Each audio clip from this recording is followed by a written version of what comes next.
हरीचा जागरणा जाता तारे नये मना मोठे पासिल तुटी आयुष्य वेचे फुकासाठी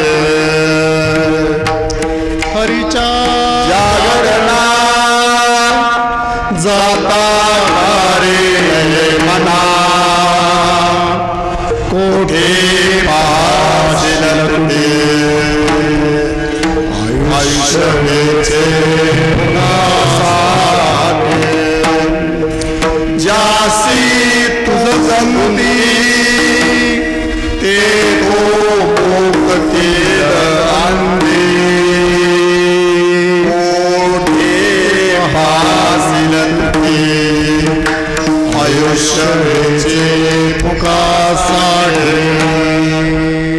तुका म्हणे भला लाभ कोणता विचारा कोठे पहाशील तुटे आयुष्य वेचे फुकासाठी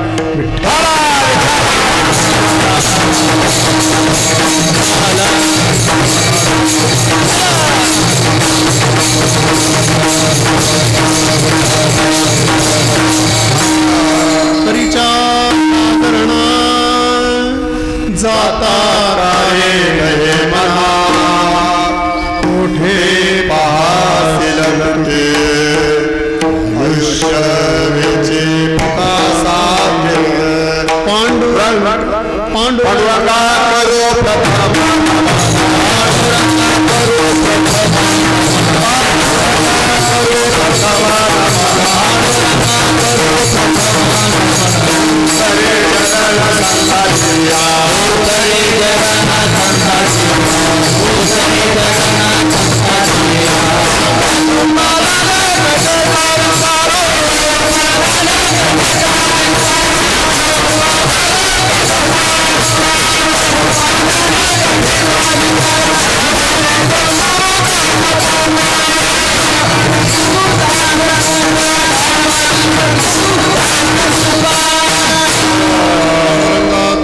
प्रथम नमन दुसरे चरण संतांच्या ओम नमो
गुरुर् साक्षात् परब्रह्म तस्मै श्री गुरुवे नमः।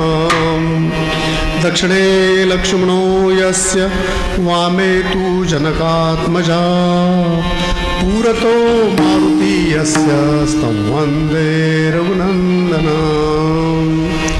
माथा मंदिल भरजरी निढळितो शोभे टिळा केशरी मोत्याचा विलसतसे चौकडा नातवाळीवरी शेला तो जरीचा कृपाड करीते ती ढाल पाठी पहा कांती उत्तम रंगनाथ नयनी राजयोगी पहा जय जय रघुवीर समर्थ जानंद रंगनाथ स्वामी महाराज की जय। 2 वर्षानंतर बऱ्याच मंडळींना समोर भरल्या पाहिल्यानंतर आनंद झाला। जवळपास 3 वर्ष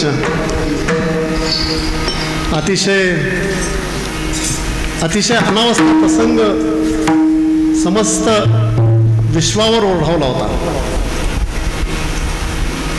अभंग तर घेणारच आहोत, पण अभंग प्रस्तुतचा असा आहे आणि अनुरूप अशासाठी घेतलाय की आपण आता तरी जागे व्हायचं का? हरीच्या जागरणा का जाता का रे नये मना कोठे पाहशील तुटी आयुष्य वेचे फुकासाठी। आता तरी पुढचं आयुष्य आपण फुकासाठी वेचू नये। वाचलोय जन्म या सगळ्या महामारीतून। आपल्याला कल्पना आहे, आम्ही परवा कोल्हापूरला विश्वात्मक संत साहित्य संमेलन भरवलं होतं 4, 5 आणि 6 एप्रिलला। राज्यपाल कोश्यारींनी उद्घाटन केलं आणि शेवटच्या दिवशी त्रिपुराचे मुख्यमंत्री आले होते। 12 देशातले वेगवेगळ्या देशातून 12 देशातून स्कॉलर्स आले होते। त्याचा उद्देशच असा होता आमचा की संत साहित्य संमेलन घ्यायचं ठरलं होतं लॉकडाऊन होण्यापूर्वी, पण ते वारकरी संतांच्यावरच्या पूर्व मर्यादित होतं। पण लॉकडाऊन नंतर असं लक्षात आलं की एक अतिशय सूक्ष्म विषाणू दृष्टीला पडणंही शक्य नाही असा त्यानं अख्खं जग वेठीला धरलं। जगाची लोकसंख्या 850 कोटी, पूर्ण जग बंद करून टाकलं एका छोट्याशा विषाणूनं। काम धंदे बंद, सगळं बंद। माणसाजवळ जायला घाबरायला लागली, जिवंत माणसाजवळ जायला घाबरायला लागली, पण प्रेताच्या जवळ सुद्धा जाता येत नव्हतं आपल्याला। आपल्या आप्तसुख्यानं लांबून पाहावं लागायचं, पांढऱ्या कपड्यात गुंडाळलेलं कुठेतरी घेऊन चाललेलं। पण या दरम्यान एक आश्चर्य घडलं, चमत्कार घडला। तो चमत्कार असा, आपल्याला आपण सगळ्यांनी अनुभव घेतलाय त्याचा आणि तो अनुभवच विदित करतोय मी, तुम्हाला पुन्हा आठवण करून देतोय त्या अनुभवाची। पण त्यातला एक नवा विचार मी सांगणार आहे। चमत्कार असा घडला, कोरोनामुळे जग जवळ आलं, आपण शरीरानं लांब गेलो, एकमेकाला भेटायचं टाळायला लागलो कारण संसर्ग होऊ नये म्हणून, पण शरीरानं जवळ आलो, मनानं जवळ आलो। कसं?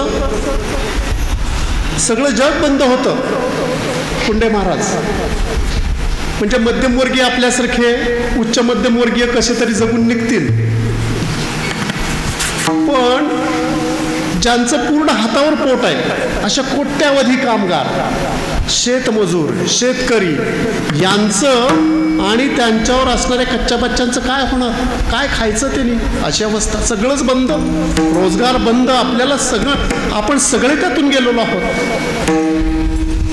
पण एक घडलं, तुम्ही आम्ही सर्वसामान्य माणसाने अशी व्यवस्था निर्माण केली, म्हणजे सरकारचं काम केलं असेल नसेल माहीत नाही, ते तुम्ही आणि आम्ही अशी अवस्था निर्माण केली की कुणीही उपाशी झोपू नये त्या कालावधीत, अशी अवस्था आपण निर्माण केली, सर्वसामान्य माणसाने निर्माण केली। एवढंच नाही, आठवून बघा तुम्ही, रात्री 9ची वेळ म्हणजे 1 वर्षापूर्वीची, एक रात्री 9ची वेळ, टी व्हीवरच्या बातम्या चाललेल्या आहेत आज इतक्याला लागण झाली, इतकी प्रेतन गंगेत वाहली, इतके वारले, इतका अमकं झालं, हा ग्राफ तिकडे गेलाय, तो ग्राफ तिकडे गेला, इकडं औषधाचा तुटवडा, तिकडं ऑक्सिजनचा तुटवडा, तिकडं हॉस्पिटल समोर रांगा वगैरे वगैरे, सगळं विषण्ण आणि विदीर्ण करणारं दृश्य. एवढ्यात मी बसलेलो असताना बातम्या पाहत फोन येतो मला. माझ्या मित्राचा फोन असतो. तो मित्र काय सांगतो, मी आयुष्यात एक न भेटलेल्या माणसाला, न पाहिलेला माणूस, त्या माणसाला मी आयुष्यात भेटणार नाही. तो मित्र म्हणतो, अरे अमका आहे, तो माझा मित्र आहे, त्याला ऑक्सिजनची गरज आहे, त्याला बेड मिळत नाही. माझी किंवा तुमची प्रतिक्रिया काय होती? आपण गप्प बसलो का? नाही. आपल्या हाती असणारी सगळी संसाधनं वापरली, आपले सगळे कॉन्टॅक्ट्स वापरले, पण त्या आयुष्यात न पाहिलेल्या माणसाला आपण वाचवायचा प्रयत्न केला. तुम्ही केला, मी केला, सर्वांनी हा प्रयत्न केला. कसा केला? आणि हे फक्त काय महाराष्ट्रात घडलं, भारतात घडलं, सगळ्या जगभर घडलं. 800 करोड लोकांच्या ही ईश्वराची भावना कुठून जागी झाली? त्यासाठी काय हरिनाम सत्य केले की काय आपण? का प्रवचनं केली? का कुठल्या महाराजांनी आपल्याला उपदेश केला? नाही. ह्याची गरज पडली नाही आम्हाला, कारण आमच्यावर ते संस्कार आहेतच. माऊलीने आम्हाला सांगून ठेवलंय 700 वर्षापूर्वी, सर्वा घटी राम भाव शुद्ध, तो राम जागृत झाला आपल्यातला.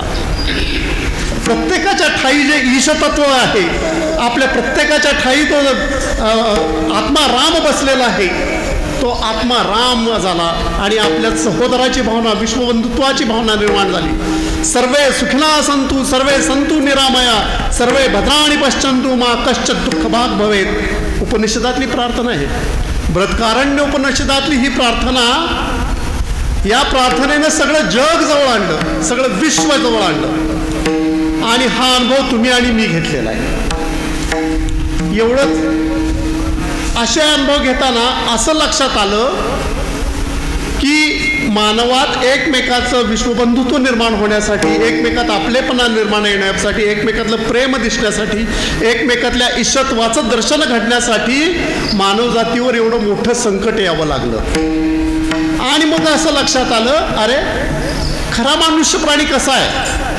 खरा मनुष्य प्राणी हा आहे जो कोरोनात ज्याचं रूप आपल्याला दिसलं, एकमेकाला मदत करणारा, एकमेकाच्या अडीअडचणीला धावणारा, एकमेकाच्या सुखदुःखात समरस होणारा, एकमेकाच्या अडीअडचणीला धावून जाणारा, हा खरा माणसाचं हे खरं रूप आहे. एरवी आपण एकमेकाचे पाय ओढतो, एकमेकाचे द्वेष करतो, एकमेकाला पाण्यात पाहतो, व्यवहारात काय करतो?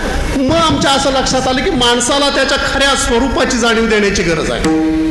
त्याचं खरं रूप, बाबा रे तुझं खरं रूप हे नाही आहे, तर तुझं खरं रूप हे विश्वबंधुत्वाचं हे खरं रूप आहे, जे कोरोनानं तुला दाखवून दिलेलं आहे, आणि ते जप. आणि हे जर सर्वसामान्य माणसाला सांगायचं असेल तर संत साहित्यासारखं दुसरं कुठलंही आपल्याला हे कुठंही मिळत नाही. आम्ही सगळी शास्त्र पाहिली, आम्ही त्या दरम्यान सायकोलॉजीचा सुद्धा अभ्यास केला. हा सायकोलॉजिकल इफेक्ट कसा झाला माणसात, चांगुलपणा कसा आला वर, उत्तर नाही सापडलं आम्हाला. पण संत साहित्याने हे उत्तर दिलं. अवघे मनुष्य जात भजनशीळ, जे माऊलीने सांगितलं तेच आम्हाला आठवलं. बरं, हे फक्त माऊलीने आणि तुकोबांनी आम्हाला सांगितलंय का? आमच्या असं लक्षात आलं, जेव्हा 13व्या शतकात ज्ञानेश्वर माऊली इथं झाले आणि त्यांनी आम्हाला सांगितलं, दर्पणी पाहता सुख न दिसे आपुले, बापर कुमादेवी गुरु मजाईसे केले. मी स्वतःला, मला प्रत्यक्ष परमेश्वर पाहतोय मी, आणि मी परमेश्वराला पाहतोय, असं माझं स्वरूप झालं. सायुज्यता भक्ती, स्वरूपता मुक्ती मला मिळाली. हे माऊली इथं 13व्या शतकात सांगत होते. तेव्हाच इब्नाराजी नावाचा संत, सुदूर इराणचा संत आहे तो, 13व्या शतकात, तो हेच नेमकं अद्वैताचं तत्वज्ञान त्याच्या भाषेत सांगत होता. तुकोबा जेव्हा इथं म्हणत होते 15व्या शतकात, तुका म्हणे मी झालो अग्निरूप, लागो नेदी पाप पुण्यांगा, तेव्हाच मार्गारेट हेस्ट नावाचा जर्मन संत त्याच्या भाषेत सांगतोय. द सिम्पल सोल या ग्रंथात लिहितोय, since I achieve alignment I require no virtues. म्हणजे जेव्हा मला आत्मज्ञान प्राप्त झालं, जेव्हा मला ब्रह्मज्ञान प्राप्त झालं, तेव्हा मला गुणदोषांची गरज राहिली नाही. मग तुकाराम महाराज काय सांगत होते, नाही गुणदोष अंगा लागे. वेगळं काय आहे? आमच्या असं लक्षात आलं की जर्मनीतला, म्हणजे हजारो किलोमीटर लांब असणारा, त्याच कालावधीत झालेला संत जे सांगतोय तेच तुकोबा इथं सांगतायत. तेच माऊली सांगतायत, तोच इब्नाराजी सांगतोय, मार्गारेट हेच तेच सांगते.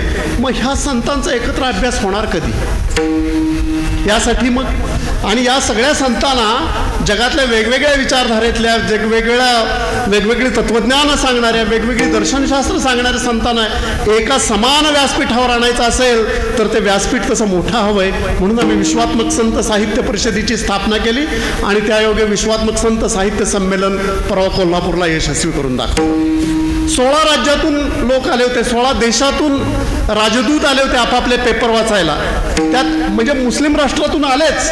अफगाणिस्तान म्हणजे जिथं सध्या तालिबान्यांचं राज्य आहे तिथून 3 जण आले होते आणि त्यांनी त्यांची परंपरा आम्हाला सांगितली. Iran, Afghanistan, Nigeria, Uganda, US, Argentina, France, Germany, Australia, New Zealand सगळ्या पूर्ण देशातून आप्पा होते त्या कार्यक्रमाला.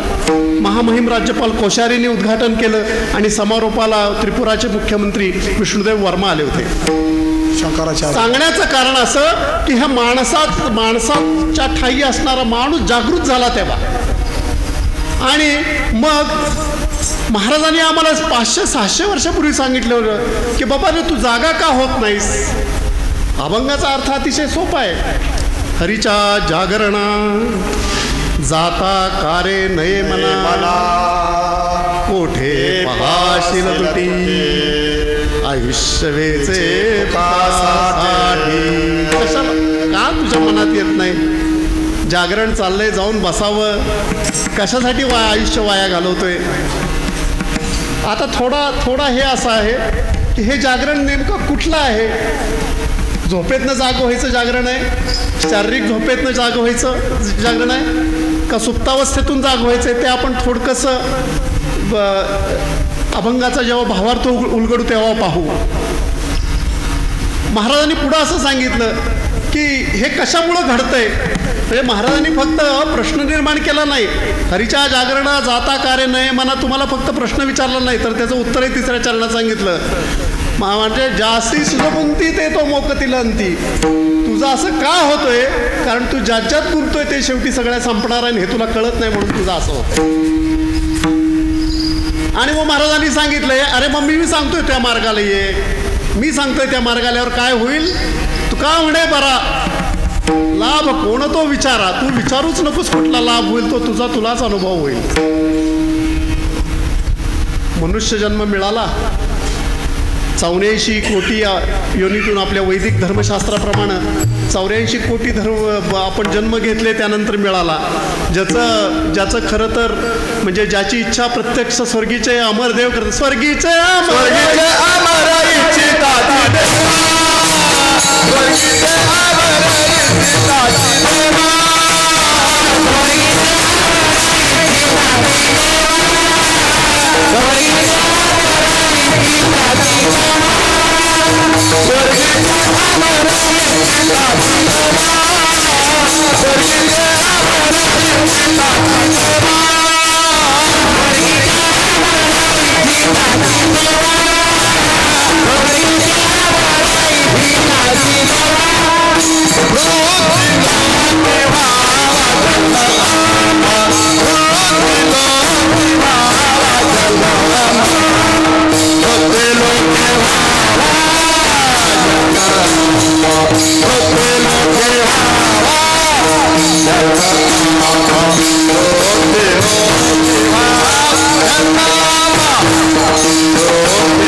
तो वाया घालवतोय का खरोखर?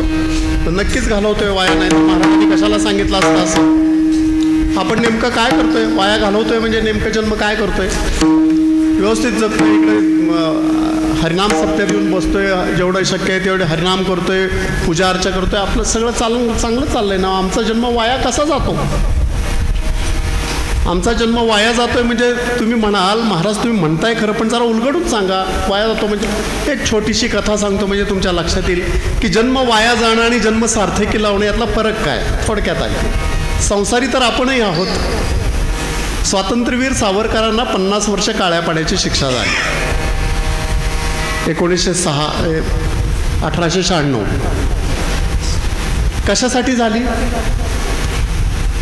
त्यांनी एक गीत लिहिलं, तुम्हाला आपण सगळे ऐकतो ते नेहमी.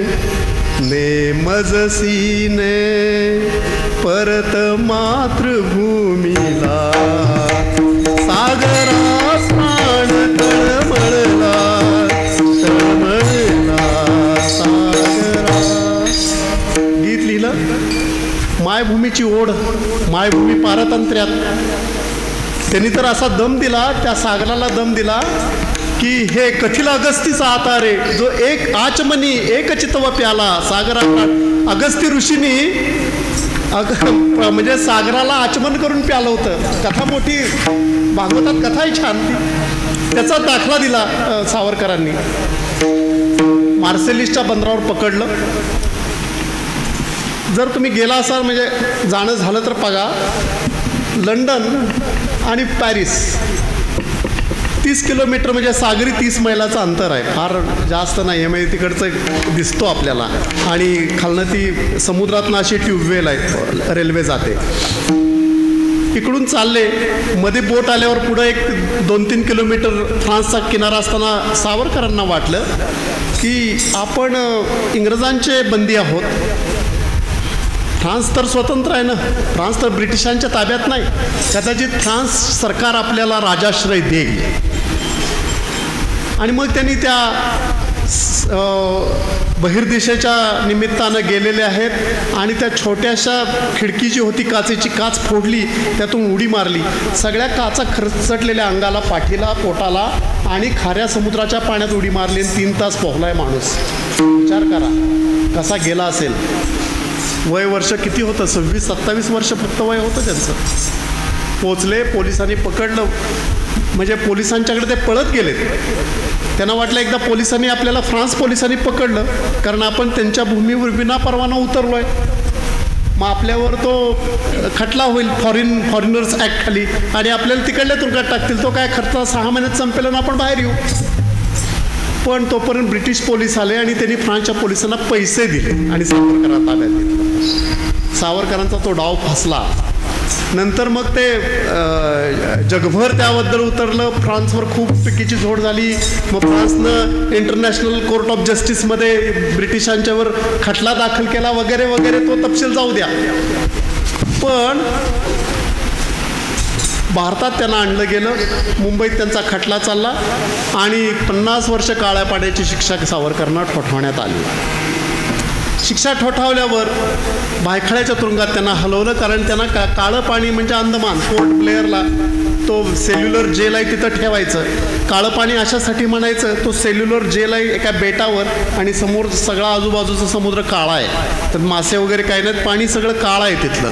म्हणजे तुमची हिंमत होत नाही पायसुद्धा पाण्यात घालायची. तर तिथं ठेवणार भायखळ्याला. आता भायखळ्याला सावरकरांना 1-2 महिने ठेवलं होतं. त्या कालावधीत त्यांची पत्नी भेटायला आली. येसू वहिनी आल्या. वय वर्ष 16.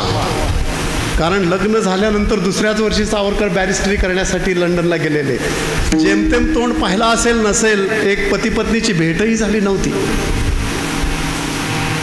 सावरकरांच्या गळ्यात तो साखळदंड आहेत, हातात बेड्या आहेत, पायात साखळदंड आहेत. 6 मणाचं ओझं घेऊन सावरकर सामोरे गेलेत आपल्या पत्नीला. पत्नीचं वय वर्ष 16, सावरकरांचं वय वर्ष 25. मध्ये जाळी आहे, जाळीच्या पलीकडं पत्नी आहे, अलीकडं सावरकर आहेत. भेटायचं सुद्धा नाही आहे. आणि माईंच्या डोळ्यातून अश्रूच्या धारा चालल्यात आपल्या पतीला बघून. 50 वर्षाला भेट होईल का नाही, जिवंत भेटू का नाही माहिती नाही. कदाचित मृत्यूच आपली भेट घडवून आली की काय अशी अवस्था. माईंच्या डोळ्यातून पाण्याचे अश्रू चालले आहेत आणि सावरकरांनी माईंची समजूत घालतायत आपल्या पत्नीची. माई, अगं काटक्या कुटक्या गोळा करायच्या, त्याचं घरटं तयार करायचं आणि पिलाची वीण वाढवायची. हा संसार तर कावळे चिमण्याही करतात. तो संसार आपल्या नशिबी नाही, आपल्या नशिबी राष्ट्राचा संसार आहे. रडतेस कशाला, अश्रू पूस. आयुष्य कुणाचं वाया गेलं, तुमचं गेलं का सावरकरांचं गेलं? जेव्हा महाराज इथं म्हणतात हरीच्या जागरणात जाता कारे नये मना, तेव्हा आपल्याला विचार करावा लागतो की महाराज हे सांगतायत ते फक्त हरिनाम सप्त्यातल्या कीर्तनात येऊन बसण्यापुरतं इतकं मर्यादित आहे का? नक्कीच नसलं पाहिजे.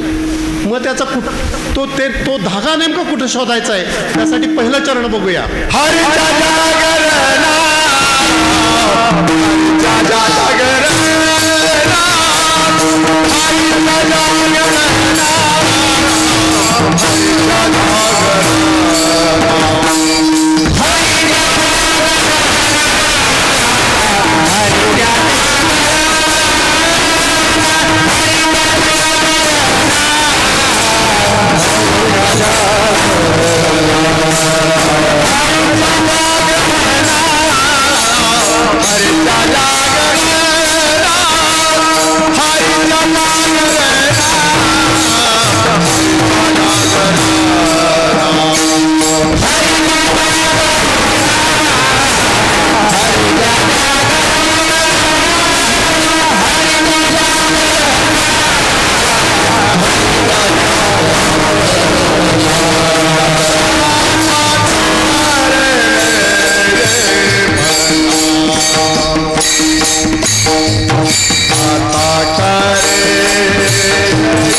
लक्षण सांगताना दुसऱ्या अध्यायात भगवंतानं वर्णन केलं की जागे कोण आणि झोपलेले कोण. या निशा सर्व भूतानाम तस्या जागृती संयमी.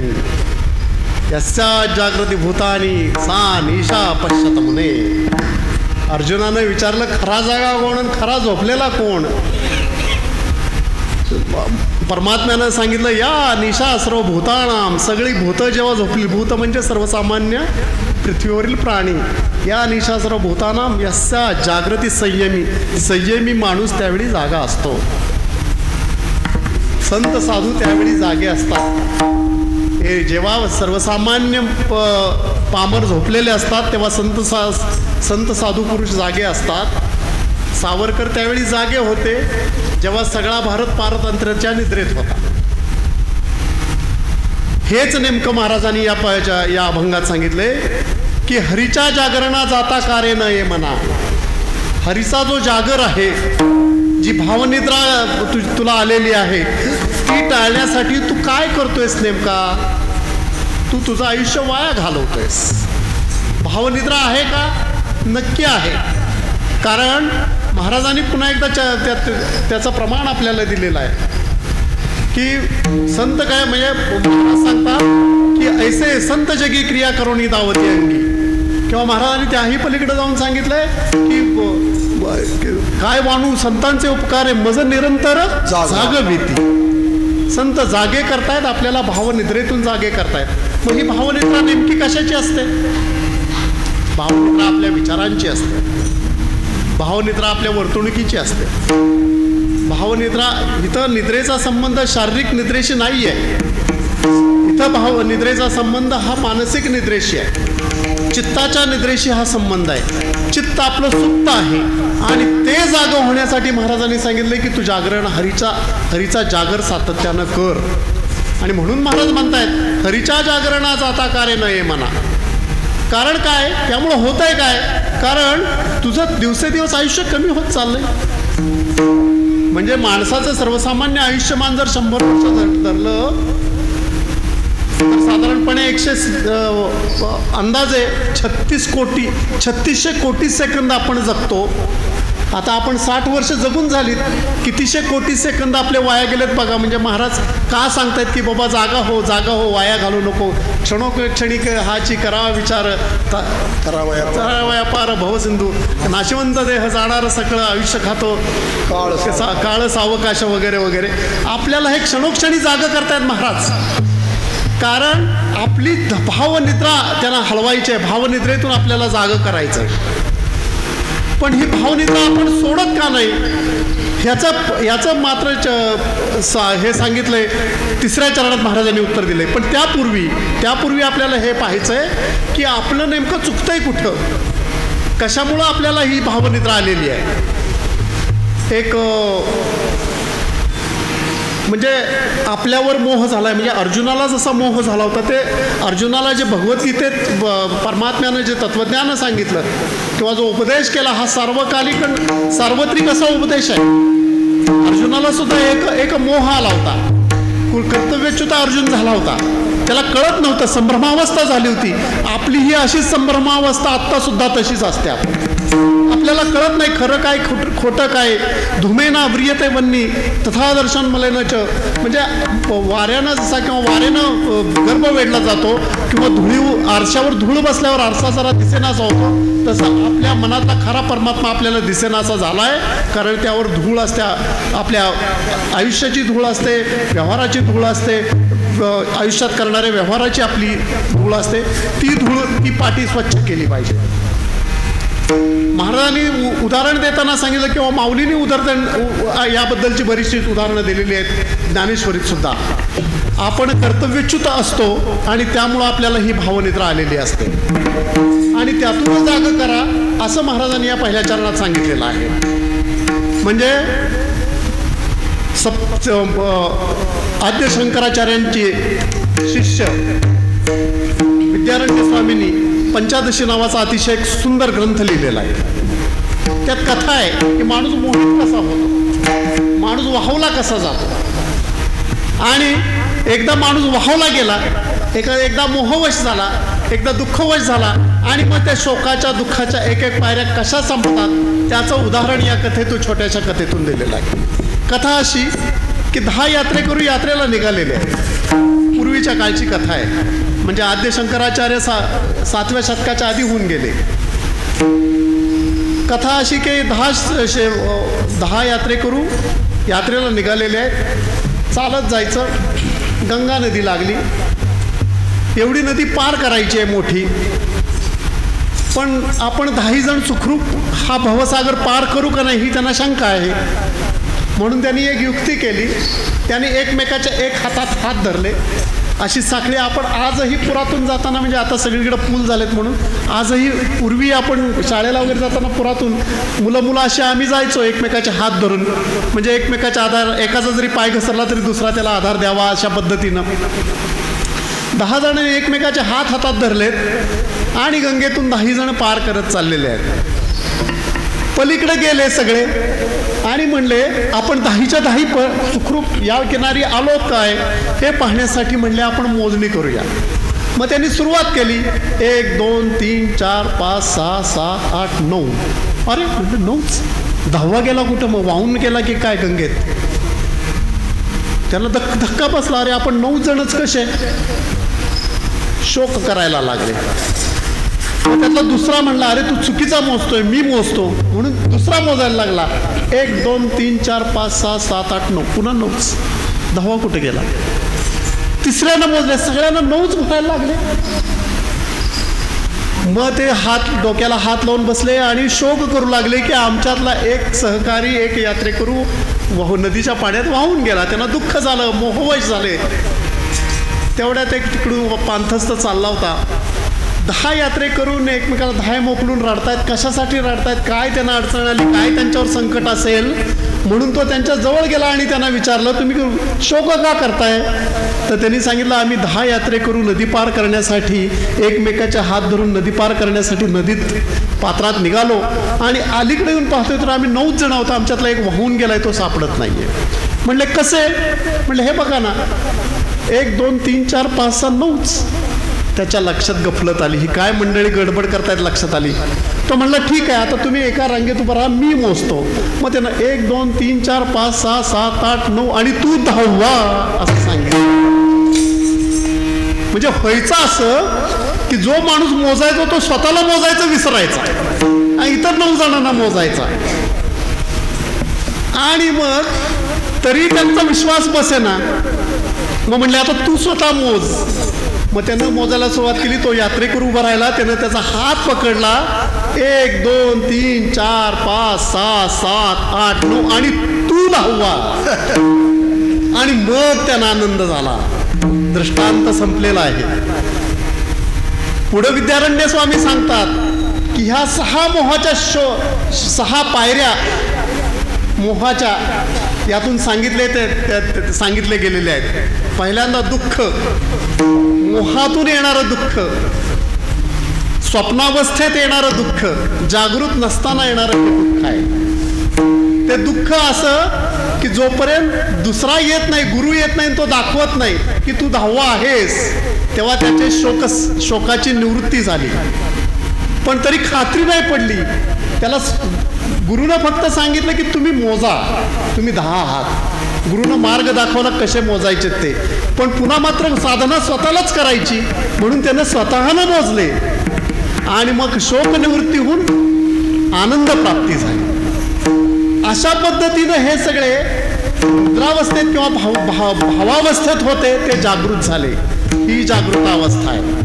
आणि महाराजांनी सांगितलंय अशी जागृत अवस्था काय येते तर आपण आयुष्यात संभ्रमावस्थेत जगत असतो. आपण संभ्रमावस्थेत का जगत असतो? आणि हे थोडकं नाही, बराच काळ चाललेला आहे. कारण ते दुसऱ्या चरणात सांगतात कोठे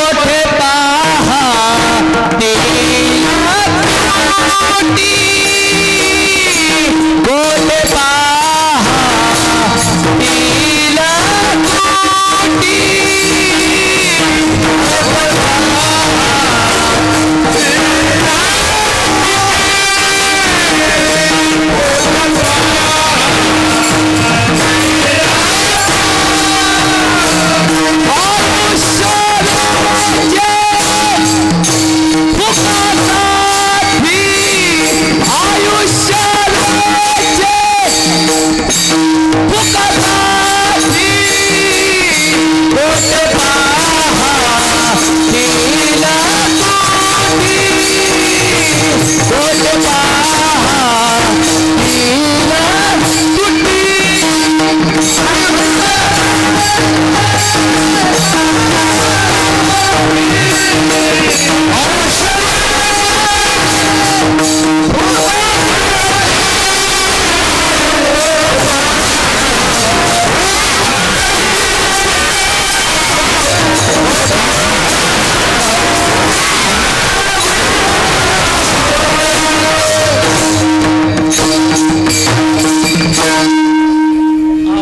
जागे का नाही त्याचं दुसऱ्या चरणात सांगितलं आहे. हरिभक्तपरायण अरुण महाराज कुंडे जे आमचे गुरु आहेत या क्षेत्रातले, त्यांची परवानगी घेतलेली आणि सांगितलं 1 तासाचंच कीर्तन आहे, 10ला बरोबर संपवणार. आणि माझं तर असं म्हणणं आहे की आता सांप्रदायिक सगळ्या महाराजांनी कीर्तनाचा कालावधी 2 तासाहून 1 तासावर आणावा. त्याचं कारण असं महाराज आमच्या लक्षात आलं, आम्ही जेव्हा तो सगळा समारंभ केला, 1 तासाच्या वर माणसं बसत नाहीत. दुसरा तास बसतात, महाराज काय म्हणेल, शेजारचं काय म्हणेल, कसं उठायचं म्हणून बसतात. कशाला माहिती ते जे काय ऐकावं ते थोडक्यात ऐकावं, चांगलं ऐकावं, व्यवस्थित ऐकावं, बस झालं. तर फक्त म्हणून जरा लवकर घेतोय आणि फार काही ते लांबवत नाही, एवढंच तुमची परवानगी असावी. दुसऱ्या चरणात सांगितलं आम्ही वाया घालवतोय, म्हणजे आम्ही जागा का होत नाही, कारण आपण सुखाच्या मागे धावतोय. कोठे पाहशील तुटी, कारण आयुष्य वेचे सुखासाठी. सुख हे मृगजळ आहे, सुख हा काय आनंद नाही आहे. सुखाचा सुख आणि दुःख या एकाच नाण्याच्या 2 बाजू आहेत. एकदा सुख दिसेल तर दुसऱ्या वेळा दुःख दिसेल, आणि ते नाणं चालणार नाही एकच बाजू असेल तर.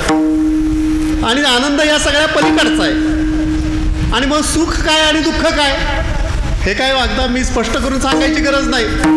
छान इथं म्हणजे AC लावली तर अजून तुम्हाला सुख वाटेल त्याचं, पण लाईट गेली की दुःख सुरू होईल. मी गाडी घेतली, नवीन गाडी, पुढे गेल्यावर कार्ट्यानं एखादे काटा घेतला आणि त्याच्यावर रेग ओढली माझ्या गाडीवर, झालं दुःख मला. नवा शर्ट घातलाय, आजच घातलाय पहिल्यांदा, थोड्या वेळानं चुरगाळणार, होणार दुःख मला. सुख आणि दुःख आहे, कुठं अडकणार कसं आहे. म्हणजे सुखदुःखे समय लाभो जया जय परमात्म्यानं सांगितलं, पण आमच्या कुठं ते लक्षात आलंय. आम्ही सुखदुःखात अडकतोय. आणि महाराजांनी नेमकं तेच सांगितलंय की तू सुखाच्या मागे जावतोयस. सुख हे मृगजळ आहे. तुला सुख संसारात तुला एकतर सुख मिळणार नाही, आणि त्या मृगजळाच्या मागे तू जाऊ नकोस. परमहंसांची जगद्गुरू परमहंसांची गोष्ट अशी सांगतात की परमहंस आपल्या शिष्यांसमोर दक्षिणेश्वरीच्या मंदिराच्या तीरी बसलेले आहेत. पुढं एक गंगा नदी वाहते, आणि एक असं घडलं की वाळूत पडलेला मासा, जो कदाचित कोणी कोळी आला असेल मासे पकडायला, आणि त्याच्या जाळ्यातून सुटलेला एक मोठा मासा एका घारीनं पाहिला, आणि त्या घारीनं तो मासा घेतला. जसा घारीला तो मासा मिळाला तिला आनंद झाला. ती सुखाच्या शोधात होती, तिला आनंद झाला. पण हा आनंद किती, हे सुख किती काळ, कारण इतर 50 घारींनी ती पाहिलं की आपल्या बंधूला काहीतरी, आपल्या जात बिरादरीतल्या कुणाला तरी काहीतरी मिळालेलं आहे. त्यामुळे त्यांना दुःख झालं 50 जणींना. मग त्यांनी काय केलं, या घारीवर हल्ला केला. मग ह्या घारीला तर तो मासा सोडायचा नव्हता, हे सुख सोडायचं नव्हतं माशाचं, आणि त्या घारीनं ते माशाचं सुख पाहायचं होतं. म्हणजे व्हायचा तो संघर्ष झाला. त्या 50 घारींनी त्या घारीला चोची मारायला सुरुवात केली. कोणी पंखावर मारल्या, कोणी मानेवर मारल्या, कोणी डोळ्यावर मारल्या, कोणी पायावर रक्त भंबाळ केली. मग ती घारसुद्धा आपलं सुख सोडू नये म्हणून एका झाडावरून दुसऱ्या झाडावरून एका मंदिराच्या शिखरावर, तिथून दुसरीकडं तिसरीकडं इमारतीवर अशी, आणि त्या 50 घारी तिच्या पाखलाट करतायत, तिला मारतायत. ज्या घारीला मासा मिळायचा त्या घारीचं सुख तिला सोडायचं नव्हतं, इतर घारींना ते सुख पाहिजे होतं. शेवटी मरण वाचण्यासाठी त्या घारीनं आपला मासा सोडला. गलित गात्र झाली ह्यांच्या चोचीच्या माऱ्यामुळं. मासा सोडला. जसा मासा सोडला तसं त्या 50 घारींनी त्याला सोडला, आणि त्या सगळ्या घारी त्या माशाकडं निघून गेल्या. दृष्टांत संपलाय. परमहंसाने आपल्या शिष्यानं विचारलं की हे घडलेलं पहा तुम्ही, काय घडलं. आता विवेकानंद, केशवानंद आणि परमहंसासारखे सगळे शिष्य ते विद्वान, त्यांनी वेगवेगळे आपले त्यातले सिद्धांत सांगायला सुरुवात केली. ते म्हणले थांबा तुमची विद्वत्ता थांबा म्हणले. इथं विद्वत्तेचं काही काम नाही. ते म्हणले सुखदुःखाचा प्रकार आहे. त्या घारीला सुखमाशाचं ज्या क्षणी ते तिनं मृगजळासारखं सुख सोडलं त्या क्षणी तिचं दुःख संपलेलं आहे. कारण सगळ्या घारीने तिला मारायचं, कारण त्या घारींचं त्या दुसऱ्या घारीशी वैर नव्हतं ना त्यांचं. त्यांना फक्त तिला मिळालेलं सुख ह्यांना पाहिजे होतं. आपलं आयुष्यात असंच असतं, सुखाच्या मागे धावत असतो, आणि व्यवहारातल्या घारी, कामक्रोधादी घारी आपल्याला त्रास देत असतात. त्या सुद्धा कारण शेवटी परमात्म्यानं सांगितलंय, ध्यायस्ते विषणपुसा संगस्त शुप जायते संगस्त जायते कामात क्रोधाभिजायते. क्रोधात भवति सम्मोहात स्मृतिविभ्रमा स्मृतिभ्रंशात बुद्धिनाशो बुद्धिनाशात प्रणिष्यती. परमात्म्यानंच सांगून टाकलेलं आहे, सुखाच्या मागे धावू नका. पण हे सुख आणि आनंद ह्यातला फरक आपल्याला कळत नाही. हा का कळत नाही? तिसऱ्या चरणात पाहणार आहोत. जसे गुंते जसे गुजते गुंते गुजते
जासी तुझं गुंती ते तो मोकतील अंती तिसऱ्या चरणात सांगितले. सुखाच्या मागं धावतो, मृगजळाच्या मागं धावतो.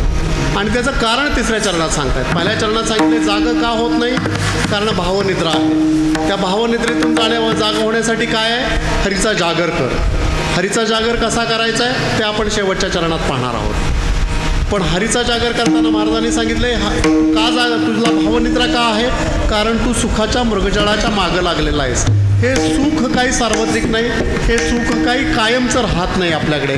कारण तू अशा गोष्टीत गुंतला आहेस, तिसऱ्या चरणात सांगतात की त्या तुला अंतिमता सोडून जाणार आहेत. जासी तुझं गुंती ते तो मोकतीला अंती.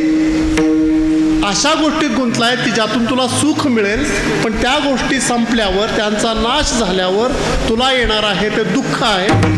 आणि हे दुःख सातत्यानं होतं आहे कारण तू भावनिद्रेत आहे, असा तो अनुबंध आहे अभंगाचा. पण आता आपण तिसऱ्या चरणाचं स्पष्टीकरण पाहताना हे पाहू की जास्तीत तुझं गुंती म्हणजे काय करतोय आपण?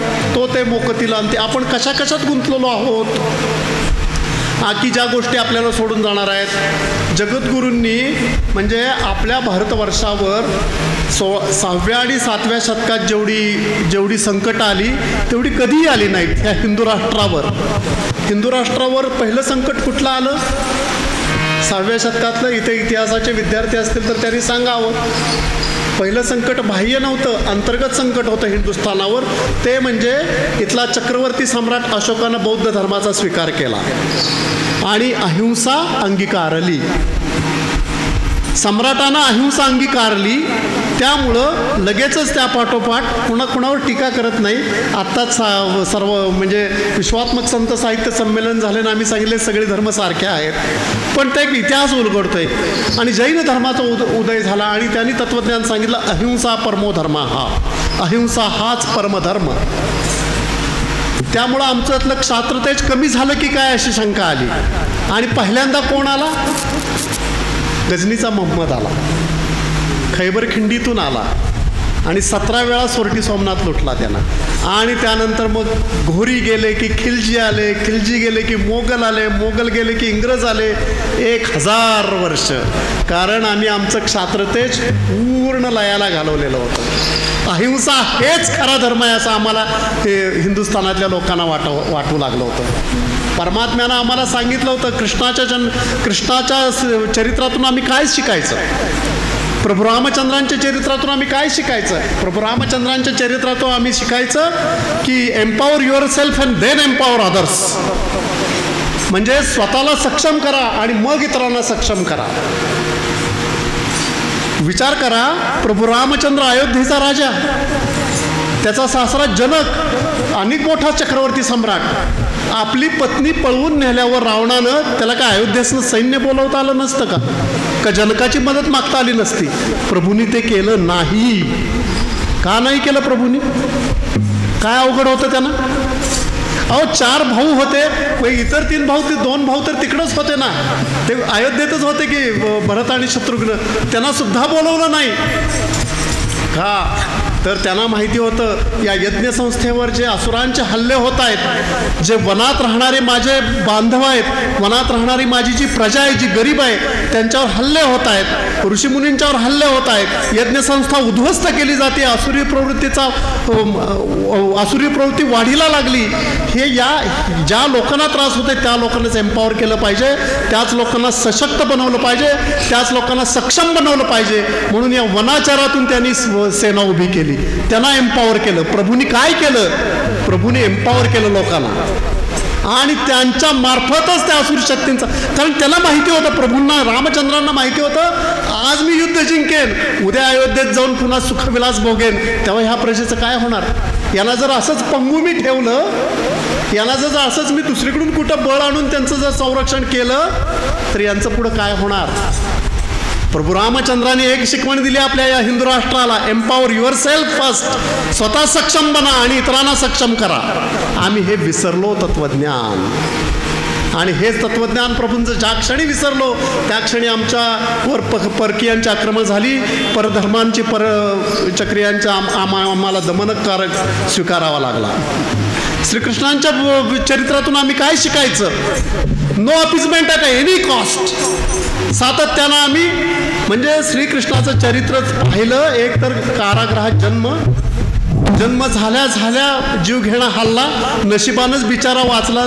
ती यशोदेनाची आलेली आदिशक्ती ती कंसाच्या हाताला लागली.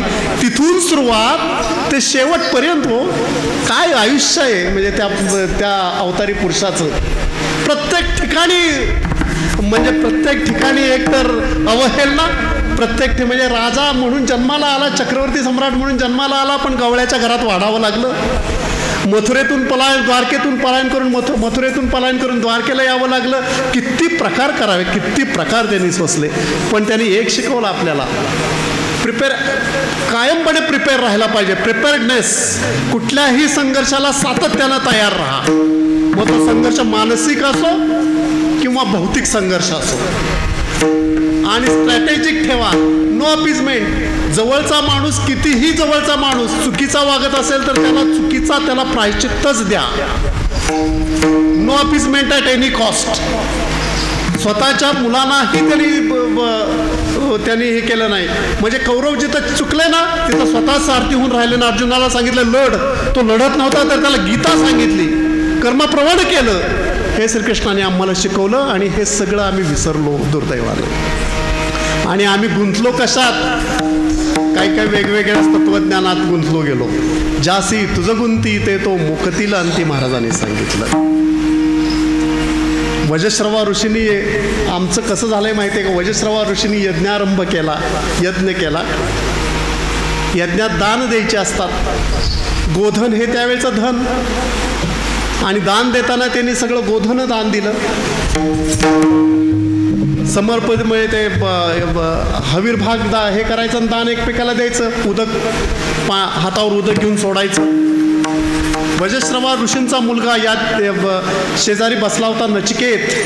वजश्रवा ऋषींची 2 मुलं तुम्हाला माहिती असेल कथा, भागवतात या कथा आहेत. आणि 2 अत्युच्च, एक तर मार्कंडेय ऋषी, दुसरे नचिकेत. मार्कंडेयांची कथा अतिशय दिव्य आहे, नचिकेताची कथा तर त्याहून अधिक दिव्य आहे. 10-12 वर्षाचं मूल. वजश्रवा ऋषीनं विचारलं, तात आपण हे काय करताय? तर ते म्हणले, मी माझ्या प्रिय गोष्टीचा त्याग करतोय. त्यांनी दुसरा प्रश्न विचारला, मी तुम्हाला प्रिय नाही का? अरे ते तर म्हणले, तू माझा मुलगा आहेस, मला प्राणाहून प्रिय आहेस. त्यानं तिसरा प्रश्न विचारला, मग मला तुम्ही कुणाला दान करणार? तिचे म्हणले, असं कधी घडतं का? पोटच्या मुलाला कोण दान करतं का? मग तो उठला आणि म्हणला, मग हे खोटेपणा बंद करा. काय खोटंपणा कशाला करताय तुम्ही? प्रिय वस्तूंचं दान करताय, मला प्रिय म्हणताय, पण मला कुणाला दान करत नाही. ते वैतागले. ऋषीश्रवा म्हणले, मी तुला मृत्यूला दान केलेलं आहे, यमधर्माला दान केलेलं आहे. तिथं तरी संपावं की नाही? नाही संपलं. हा पठ्ठा उठला आणि म्हणला, आता यमधर्म कुठं असतो सांगा मला, मी तिथं जाऊन त्याला सांगतो की मला तुला दान दिले. अरे उठला आणि यमधर्माकडे गेलेला आहे. आणि यमाची कुठं ड्युटी असेल पृथ्वीवर, कुठला तरी 2-4 प्राणी उचलून न्यायची. 2-3 दिवस तो दरवाजा बंद आहे यमधर्माच्या राजवाड्याचा, राजप्रासादाचा. 3 दिवस बसून राहिलेला आहे ते 11 वर्षाचा पोर. यम आलेला आहे. विचारलं, हलवून जागं केलं, कुठं तू कोण आणि कुठून आलास? म्हणजे माझ्या वडिलांनी तुम्हाला, माझ्या ताताने तुला दान केलेलं आहे, मृत्यूला दान केलेलं आहे. तुम्ही मृत्यू आहात काय? हो म्हटला, मी मृत्यू देवता यमराज आहे, म्हणजे मला माझा स्वीकार करा. तो म्हटला, अरे मला असा कुणाचाही स्वीकार करता येत नाही, तुझं आयुष्य अजून खूप आहे. नाही म्हटला, पण तुम्हाला स्वीकार करावा लागेल. यमधर्माला आश्चर्य वाटलं. अरे म्हणला, सर्वसामान्य माणसं मला मृत्यूला घाबरतात. सगळ्यात भीती, सगळ्यात मनुष्याला कुणाची जास्त भीती असेल तर मृत्यूची भीती असते आपल्या सर्वांना. मरणाची भीती सगळ्यात. आपण मुक्त व्हायचं म्हणजे काय करायचं? मृत्यूच्या भीतीतून मुक्त व्हायचंय. मुक्ती मिळवायची म्हणजे काय करायची? जी भयापासून मुक्ती, हीच मुक्ती. मुक्ती म्हणजे दुसरं काही तुमच्या डोक्यात असेल तर ते पूर्णपणे काढून टाका. जेव्हा तुम्ही भयमुक्त व्हाल तेव्हा तो परमानंद तुम्हाला आपोआप प्राप्त होईल. माऊलींनी सांगितलंय 4 प्रकारच्या या आहेत, आहार, निद्रा, भय, मैथून. ह्या 4तून मुक्त झालेला माणूस मुक्त. ह्या 4तूनच आपण बद्ध राहतो आयुष्यभर आणि त्या आपल्याला मुक्ती मिळत नाही. यमधर्म म्हणला, मला तू.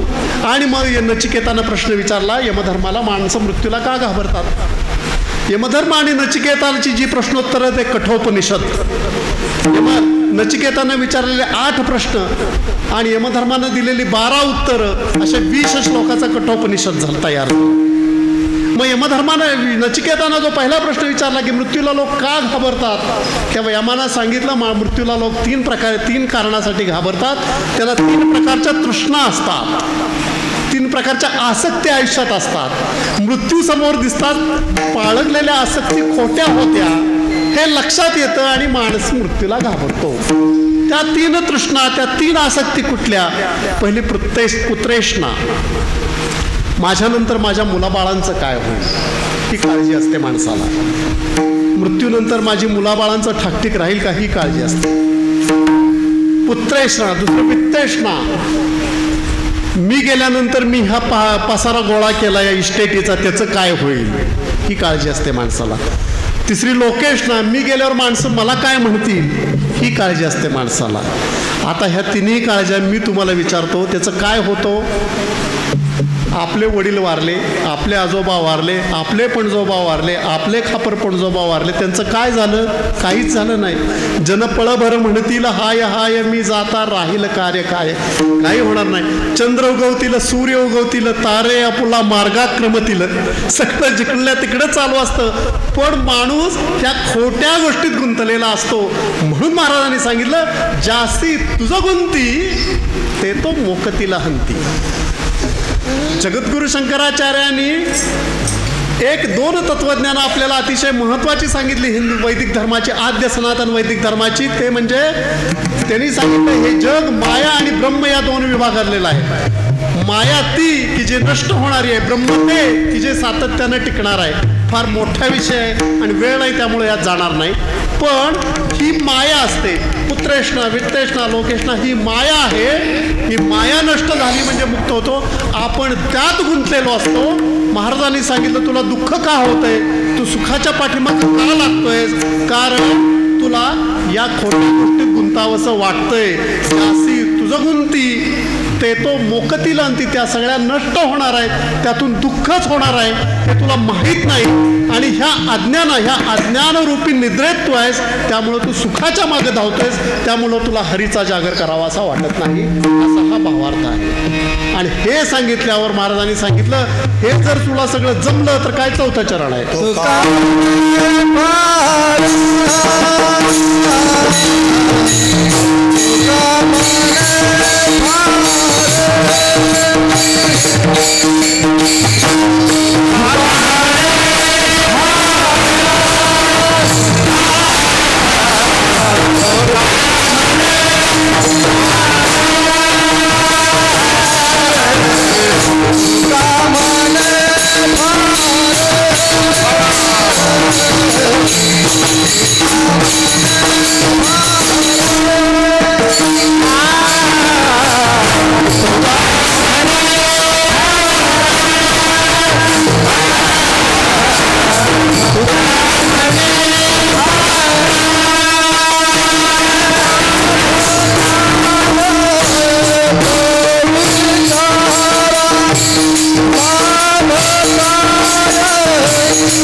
हरीच्या जागरा जाता कारे नये म्हणा, असा प्रश्न महाराजांनी पहिल्या चरणात विचारला. दुसऱ्या चरणात त्याचं उत्तर दिलं की कारण त्याचं असं कारण की तू सुखाच्या पाठीमागं धावतोयस. हे सुख मृगजळ आहे. हे सुख कशात आहे आणि हे सुख मृगजळ आहे कशासाठी, कशावरून कशामुळं. तिसऱ्या चरणात महाराज सांगितला की ज्या गोष्टीत तू सुख शोधतोयस, ज्या गोष्टी तू सुखाच्या म्हणून तुला यातून सुख मिळेल असं वाटतंय, त्या सगळ्या तुला सोडून जाणार आहेत, कारण त्या मायारूप आहे. त्यातून तुला आनंद मिळणार नाही आणि त्यात तू गुंतून राहिलेला आहेस, म्हणून तुला म्हणजे खोट्या सुखरूपी मृगजळाच्या पाठीमागं जातोयस. त्यामुळं तुला हरीच्या जागरणाला जाण्याचा, हरीचा जागर करण्याची इच्छा होत नाही आहे. पण हे जर सगळं तू ध्यानात घेतलंस तर तुला काय होईल, महाराजांनी सांगितलं ते मला विचार. तुका म्हणे बरा लाभ कोणता तो विचारा. तुम्ही मला विचारा, याचा अर्थ काय, मला त्याचा अनुभव आहे, तसा अनुभव तुम्ही घ्या. तो अनुभव नेमका कोणता, तर तो अनुभव सच्चिदानंदाचा. सुखदुःखाच्या पलीकडची जी भावना आहे, रागविरागाच्या पलीकडची जी वितरागाची भावना आहे, ती भावना तुम्हाला निर्माण होईल. तीच तुमची मुक्ती असेल. 3 तृष्णांचा त्याग, 3 भयांचा त्याग झाला म्हणजे जी अवस्था मानवी मनाची, मानवी चित्ताची होते, तिला मुक्तीची अवस्था म्हणतात. ती सच्चिदानंदाची अवस्था असते. आणि म्हणून महाराजांनी सांगितलं की हे सगळं तुला जर करायचं असेल, हे सगळं तुला जर प्राप्त करायचं असेल तर हरीच्या जागरणा जाता कारे, त्यासाठी तू हरीचा जागर कर. आता हा हरीचा जागर करण्यासाठी आपल्याला काय केलं पाहिजे, तर सातत्यानं पुन्हा त्याचं नाम घेतलं पाहिजे, सातत्यानं त्याचा आठव केला पाहिजे. आणि संतांनी आम्हाला ते फार सोपं सांगितलं. सोपेच आम्हा सांगतले संती टाळदिंडी. वारकरी सांप्रदायिक संतांचं मोठेपण कशात, किंवा समर्थ संप्रदायातल्या संतांचं मोठेपण कशात, तर त्यांनी सोपा मार्ग सांगितला. नामसंकीर्तन साधन सहित पै सोपे जळते. आणि म्हणून हे अखंड हरिनाम सप्ते आम्ही करतो की आम्हाला यज्ञ करता येत नाही, आम्हाला कर्मकांड करता येत नाही, आम्हाला ज्ञानमार्ग घेता येत नाही, आम्हाला योगमार्ग घेता येत नाही. आम्हाला काय करता येतो, तर आम्हाला भक्तिमार्ग करता येतो. आणि हा भक्तिमार्ग कसा आहे, तर मार्गरूपी नामभक्ती अतिशय सोपी भक्ती आम्हाला सांगितली. म्हणून हा 7 दिवसाच्या अखंड हरिनाम सप्ताह कधी रामनवमीच्या साठी, कधी कृष्ण जन्माष्टमी किंवा वेगवेगळ्या वेळी आम्ही करतो. असा हा 7 दिवसाचा हरिनाम सप्ताह पुंडे महाराजांनी इथं रामनवमीसाठी 2 वर्षांनी केला. आणि मी सुरुवातीला म्हणलं की आपण सगळे जगलो वाचलोय, आत्तापर्यंतचं आयुष्य जरी गेलं असलं वाया तरी आता जागे होऊ आणि हरीचा जागर पुन्हा करायला लागू अशी आपणासमोर मागणी करतो. अशी बुद्धी आम्हाला देव अशी प्रभू रामचंद्राकडं प्रार्थना करतो आणि माझ्या वाणीला विराम देतो.